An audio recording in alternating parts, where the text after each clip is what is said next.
جی ہم موجود ہیں امریکہ کے اسٹیٹ ڈپارٹمنٹ کے باہر، اور تھوڑی ہی دیر پہلے یہاں پہ ایک اہم بریفنگ جو ہے اسٹیٹ ڈپارٹمنٹ کی وہ ختم ہوئی ہے، جسے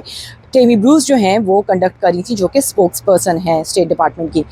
ظاہر ہے کہ اس وقت پاکستان اور انڈیا کے درمیان جو شدید کشیدگی اور کی صورتحال ہے اس پر سوال ہونا تو لازم تھا، اور سوال ہوا۔ انہوں نے تھوڑا سا شروع میں خود بھی بریف کیا، اور انہوں نے secretary of state Marco Rubio نے جو ٹیلی فون کال کی ہے پاکستان، اور جہاں پہ انہوں نے پرائم منسٹر سے بات کی ہے، اور دوسری طرف انڈیا میں جہاں پہ انہوں نے فارن منسٹر جو ہیں انڈیا کے ان سے بات کی ہے، اس کا حوالہ دیا، اور انہوں نے کہا کہ ایک بار پھر جو ہے امریکہ نے ریٹریٹ کیا ہے اپنے اسٹانس کو کہ دونوں ممالک کو اس کشیدگی کو فوری طور پر ختم کرنا چاہیے، اور یہ جنگی ماحول جو ہے فوری طور پر ڈی ایسکلیٹ ہونا چاہیے۔ ان سے بارہا مختلف سوالات کیے گئے۔ ان سے ایک سوال یہ بھی کیا گیا کہ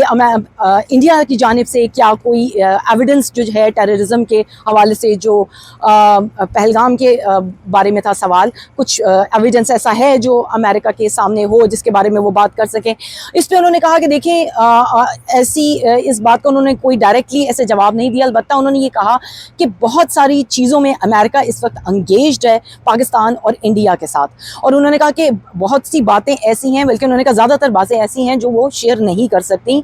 بہت ساری نیگوسیشنز جو ہیں وہ انڈر وے ہیں اس وقت، انہوں نے کہا، جو کہ بہت امپورٹنٹ ہیں، لیکن ان کی ڈیٹیلز اس وقت شیئر نہیں کی جا سکتی۔ البتہ انہوں نے ایک بات جو ہے وہ پاکستان کے حوالے سے کی، جس پہ انہوں نے یہ کہا کہ یہ بات بھی ڈسکس ہوئی ہے بار بار، جو پاکستان کا سٹانس ہے کہ انڈیپینڈنٹ پروب ہو، تو اسی بات کو آج بھی دہرایا گیا ہے کہ یہ انڈر ڈسکشن بار بار آئی ہے۔ باقی سچویشن جو ہے وہ یہ کہا جا رہا ہے کہ یہاں مانیٹر کی جا رہی ہے، اور یہ بھی کہا گیا کہ ڈی ایسکلیشن اس لیے بھی ضروری ہے کہ ظاہر ہے انہوں نے کہا کہ ایسے اب بار بار دیکھنے میں آیا کہ مڈل ایسٹ اور ان جگہوں پر جو تناؤ ایک بار بڑھ جاتا ہے اس کا نیچے جانا پھر کئی بار بہت مشکل ہو جاتا ہے۔